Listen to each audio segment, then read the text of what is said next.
ఈరోజు ఎగ్జామ్ రాసిన ఒక అభ్యర్థి రెస్పాన్స్ షీట్ చూస్తూ మీకు విశ్లేషణ చేస్తున్నానండి.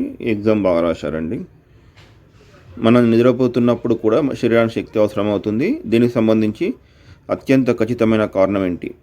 బాహ్య కండరాలు విశ్రాంతి తీసుకున్న శ్వాసక్రియ మరియు రక్త ప్రసరణ వంటి వ్యవస్థలు నిరంతరం పనిచేస్తూనే ఉంటాయి. ఫస్ట్ ఆన్సర్ రైట్ అండి, మిగతా 3 తప్పండి. కింద ఫీడ్బ్యాక్ కూడా ఉందండి, మీకు రెస్పాన్స్ షీట్లో చూసుకోవచ్చు. రెండో ప్రశ్న అండి, ఒక ఆహార పదార్థాన్ని పరీక్షించినప్పుడు అది ముదురు నీలి రంగులోకి మారింది. ఆ పదార్థం ఏమై ఉండవచ్చు మరియు అందులో ఉన్న పోషకం ఏంటండి? బంగాళాదుంప పిండి పదార్థం అండి. బంగాళాదుంపలో పిండి పదార్థాలు ఉంటాయి కాబట్టి అది నీలి రంగులోకి మారింది. జనరల్ ఆన్సర్ అండి. ఒక తెల్ల కాగితంపై ఆహార పదార్థాన్ని రుద్దినప్పుడు అది పాక్షికంగా పారదర్శకంగా మారింది. అయితే ఆహార పదార్థంలో ఏమి ఉన్నట్లు నిర్ధారించవచ్చు? పారదర్శకంగా మారుతాయండి కొవ్వు పదార్థాలండి. ఈ 3 జనరల్ అండి. 4వది మాత్రం వెరీ వెరీ ఇంపార్టెంట్, గుర్తుపెట్టుకోండి. ప్రోటీన్ల పరీక్షకు అవసరమైన రసాయన ద్రావణాల తయారీలో సరికాని నిష్పత్తిని గుర్తించండి. 100 మిల్లీలీటర్ నీరుకు 2 గ్రాముల కాపర్ సల్ఫైట్ కావాలండి. ఎందుకంటే 2% కాపర్ సల్ఫైట్ అవసరం అండి ప్రోటీన్ల పరీక్షకు. అలానే 100 మిల్లీలీటర్ల నీరుకు 10 గ్రాముల సోడియం హైడ్రాక్సైడ్ కలపాలండి. ఎందుకంటే 10% సోడియం హైడ్రాక్సైడ్ కావాలండి. 100 మిల్లీలీటర్ నీరుకు ప్లస్ 1 గ్రామ్ అయోడిన్ స్ఫటికాలు అవసరం లేదండి. అయోడిన్ ఏంటంటే పిండి పదార్థ పరీక్షలు ఉపయోగిస్తారు. 3 తప్పండి. 4వది 1 గ్రామ్ సోడియం హైడ్రాక్సైడ్కు 6 పెల్లెట్స్కు సమానం అండి. 1 గ్రామ్ సోడియం హైడ్రాక్సైడ్ 6 పెల్లెట్స్కు సమానం అండి. ఇది 10 గ్రాముల సోడియం హైడ్రాక్సైడ్కు ఎన్ని పెల్లెట్లు అండి? 60. ఈ విధంగా కూడా అడగవచ్చు, గుర్తుపెట్టుకోండి. 5వది మిల్క్ పౌడర్ ప్యాకెట్లో పోషక విలువల విశ్లేషణలో కార్బోహైడ్రేట్లు మరియు చక్కెరల మధ్య ఉన్న వ్యత్యాసం ఎంత? ఇది పాఠ్యపుస్తకంలోని మిల్క్ పౌడర్ ప్యాకెట్ డేటా ఆధారంగా ఇచ్చారండి. ఇది జనరల్ క్వశ్చన్, మేబీ డిఎస్సీలో అడగకపోవచ్చు, కానీ మీ ప్రతి పాయింట్ ఇంపార్టెంట్ అనే ఉద్దేశంతో చెప్పానండి. మనము మిల్క్ పౌడరు ప్యాకెట్ డేటా ప్రకారం చక్కెర 22.6 గ్రాములు మరియు కార్బోహైడ్రేట్లు 16.4 గ్రాములు ఉంటాయి. వీటి మధ్య వ్యత్యాసం 22.6 మైనస్ 16.4 తీసేస్తే 6.2 గ్రాములు అండి. 6.2 గ్రాములు ఏది ఉందండి? ఫస్ట్ ఆన్సర్ రైట్ అండి. 6వది కార్బోహైడ్రేట్లు కాకుండా శరీరానికి ప్రధానంగా శక్తినిచ్చే ఇతర వనరులేవి? అంటే కార్బోహైడ్రేట్లు ఏం చేస్తాడు? మన శరీరానికి శక్తిని ఇస్తాయి. అవి కాకుండా ఇంకా ఈ శక్తినిచ్చే ఏంటి అండి? ఆకుకూరలు కాదండి, ఖనిజ లవణాలు కాదండి, పీచు పదార్థాలు కాదండి, నూనె మరియు కొవ్వు పదార్థాలు కూడా కార్బోహైడ్రేట్లతో పాటు శక్తిని ఇస్తాయి. మలబద్ధకం సమస్య నివారించడానికి ఒక వ్యక్తి తన ఆహారంలోని వేటిని ఎక్కువ చేర్చుకోవాలి? అంటే పీచు పదార్థాలను తెచ్చుకోవాలండి. పీచు పదార్థాలు ఎలా ఉంటాయండి? చిలకడ దుంప, బఠానీలు మరియు తొక్కతో కూడిన పండ్లలో పీచు పదార్థాలు ఉంటాయండి. ఇది ఇంపార్టెంట్ అండి. 1752 సంవత్సరంలో జేమ్స్ లిండ్ అనే శాస్త్రవేత్త కనిపెట్టిన ముఖ్యమైన విషయం ఏమిటి? ఇతడు నిమ్మజాతి పండ్లను తినడం ద్వారా స్కర్వీ వ్యాధి నివారించవచ్చని కనుక్కున్నాడండి. ఈ మిగతా 3 కాదండి. 9 స్పాంజి ప్రయోగం సంబంధించి క్రింది వాటిని పరిశీలించండి. గొట్టంలో నీరు పోయడం వల్ల స్పాంజి కదిలినట్టు, అంటే గొట్టంలో నీరు పోస్తే స్పాంజి ఈజీగా మూవ్ అవుతుందండి. అలానే నీరు వల్ల ఆహారం కదలడం కూడా సులభం అవుతుందని తెలుస్తుంది. అంటే స్పాంజి ప్రయోగం వల్ల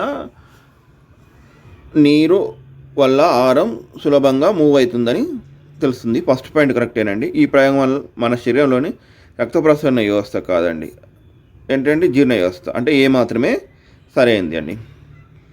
సంతులిత ఆహారం గురించి ప్రజల్లో ఉన్న అపోహనండి, దాని గురించి వివరణ కాదండి, అపోహని చెప్పండి. అపోహ అంటే శరీర ఎదుగుదల లోపాల నివారిస్తుంది. ఇది కరెక్ట్ పాయింటే, కానీ అపోహ కాదండి. తగిన పరిమాణంలో కార్బోహైడ్రేట్లు ప్రోటీన్లు ఉండాలి, అవునండి కరెక్టేనండి, కానీ అపోహ కాదండి. మన చుట్టుపక్కల దొరికే పప్పులు, పాలు, ఆకుకూరలతో దీన్ని పొందవచ్చు, అవునండి. అంటే తక్కువ ఖర్చులో దీనిని మనం తీసుకోవచ్చు అని అర్థం అండి. సంతులిత ఆహారం ఎల్లప్పుడూ ఖరీదైన పండ్లలోనే లభిస్తుంది అనేది తప్పండి.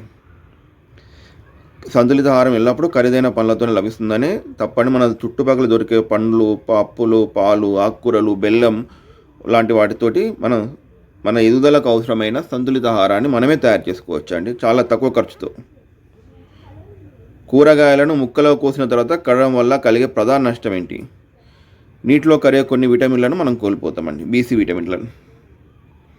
విటమిన్లను కోల్పోతామండి.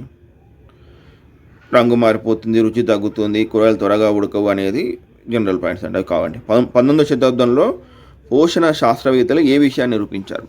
ఇది మనం జనరల్గా చదువుకుంటూ వెళ్తామండి. ఈ పాయింట్ను మనం కరెక్ట్గా గెస్ చేయలేము. చదువుకుంటూ పోతున్న వాటిల్లో మిస్ అయ్యే పాయింట్ అండి ఇది. మన శరీరం ఆహారాన్ని, ప్రోటీన్లను, కొవ్వులు మరియు పిండి పదార్థాలు స్వీకరిస్తుందని 19వ శతాబ్దంలో పోషణ శాస్త్రవేత్తలు గ్రహించారండి, గ్రహించారు. ఎప్పుడు నిరూపించారు? 19వ శతాబ్దంలో. మన శరీరానికి ఆహారం, ప్రోటీన్లు, కొవ్వులు, పిండి పదార్థాలు. ఓకేనా అండి, ఇది ఇంపార్టెంట్ పాయింట్ అండి. ఇంపార్టెంట్. ఈ పోషణ చరిత్ర గురించి కూడా ఇంపార్టెంటే. స్కర్వీ వ్యాధి గురించి కూడా, లిండ్ శాస్త్రవేత్త గురించి కూడా ఇంపార్టెంట్ అండి. పండ్లు మరియు కూరగాయల తొక్కలకు సంబంధించిన సరైన వాక్యం ఏది? తొక్కల్లో ముఖ్యమైన విటమిన్లు మరియు పీచు పదార్థాలు ఉంటాయండి. అందుకే పండ్లు కానీ కూరగాయలు కానీ తొక్కల సాయంతో తినమని చెప్తున్నారండి. 13ది 4వ ఆన్సర్ రైట్ అండి. 14 మనం తీసుకునే ఆహారంలో పోషకాల పరిమాణానికి సంబంధించి క్రింది వాటిలో సరికాని వాక్యాన్ని గుర్తించండి. ఇవన్నీ ఇంపార్టెంట్ పాయింట్స్ అండి. 14ది మనం ప్రతిరోజు తీసుకునే ఆహారంలో పిండి పదార్థాలు మిగిలిన పోషకాల కంటే ఎక్కువ పరిమాణంలో ఉండాలండి. అండ్ కార్బోహైడ్రేట్స్ హైయెస్ట్ పర్సెంటేజ్లో ఉండాలండి. కరెక్ట్ పాయింట్ అండి. 2ది డ్రై ఫ్రూట్స్ శరీరానికి బలాన్ని ఇచ్చే పోషకాలను కలిగి ఉంటాయి, కాబట్టి వీటిని ప్రతిరోజు అత్యధిక పరిమాణంలో తీసుకోవాలి, లేదండి తక్కువ పరిమాణంలో తీసుకోవాలి. బలాన్ని ఇచ్చే పోషకాలే కానీ తక్కువ పరిమాణంలో తీసుకోవాలి. విటమిన్లు మరియు ఖనిజ లవణాలు శరీరానికి చాలా తక్కువ పరిమాణంలో అవసరమైనప్పటికీ ఇవి ఆరోగ్యానికి చాలా కీలకమైనవి. ఈ పాయింట్ కూడా కరెక్టేనండి. శరీర నిర్మాణానికి అవసరమైన మాంసకృతులు ఎదిగే పిల్లలకు అధిక పరిమాణంలో అవసరమవుతాయి. ఈ పాయింట్స్ అన్నీ కరెక్టేనండి. ఇందులో ఒక తప్పు ఆన్సరే మీరు నేర్చుకోవద్దండి. ఈ 4 పాయింట్స్ నేర్చుకోవాలి. మీరు 4 పాయింట్స్ కవర్ చేస్తున్నారు ఒకటే ప్రశ్నలో. ఆ ఉద్దేశంతో ఈ ప్రశ్న అండి. ఎప్పుడైనా సరికాని వాక్యం అంటే మీరు 4 ఆప్షన్స్ నేర్చుకుంటున్నట్టండి. ఆధునిక పోషణ వైజ్ఞానిక శాస్త్రవేత్త అని ఎవరిని పిలుస్తారు? Important Lavoisier. యాక్చువల్గా మనం ఇంపార్టెంట్ అని చెప్తున్నాను. డిఎస్సి పాయింట్ ఆఫ్ వ్యూలో ఇంపార్టెంట్ ప్రతి లైను, ప్రతి పాయింట్, ప్రతి ఉదాహరణ, ప్రతి ప్రయోగం, ప్రతి అభ్యాసం ఇచ్చిన ప్రశ్నలు అన్నీ ఇంపార్టెంట్ అండి. ఫస్ట్ అక్షరం నుంచి లాస్ట్ సమాప్తం వరకు వచ్చే, లెసన్ సమాప్తం వరకు వచ్చే ప్రతి అక్షరం ఇంపార్టెంట్. అలా చదివితేనే మనకు డిఎస్సి జాబ్ వస్తుందండి. ఎందుకంటే ర్యాంకు నిర్ణయించేటి 1-2 మార్కులేనండి. ఆ 1-2 మార్కుల కోసం ప్రతి పాయింట్ ఇంపార్టెంటేనండి.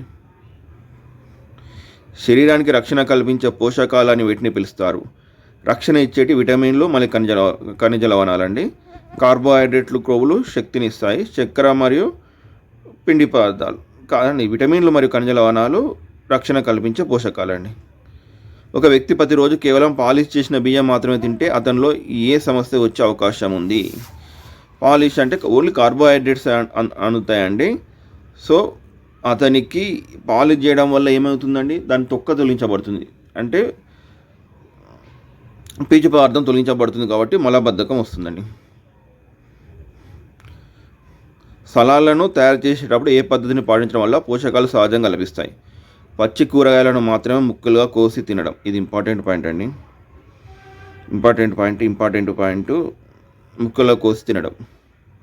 పచ్చి కూరగాయలను మాత్రమే తినాలండి. ఎదిగే పిల్లలకు మరియు కండల పెరుగుదల కింది వాటిలో ఏ పోషకం అత్యధిక అవసరం? ప్రోటీన్లు అండి. ఇది ఆప్షన్లో వచ్చిందండి, మళ్ళీ రిటర్న్ ఆప్షన్ దీనికి నెక్స్ట్ క్వశ్చన్ ప్రశ్నలాగా వచ్చిందండి. 6 అలవాట్లు వేటిపై ఆధారపడి ఉంటాయి? ఆ ప్రాంత వాతావరణం, పంటలు మరియు ప్రకృతి వైవిధ్యంపై. ఓకే అండి, 20 ప్రశ్నలు ఇచ్చానండి. షార్ట్ టైంలో మీరు తొందరగా చేస్తారని, ఎక్కువ మంది రాస్తారని 20 ప్రశ్నలు ఇచ్చాను.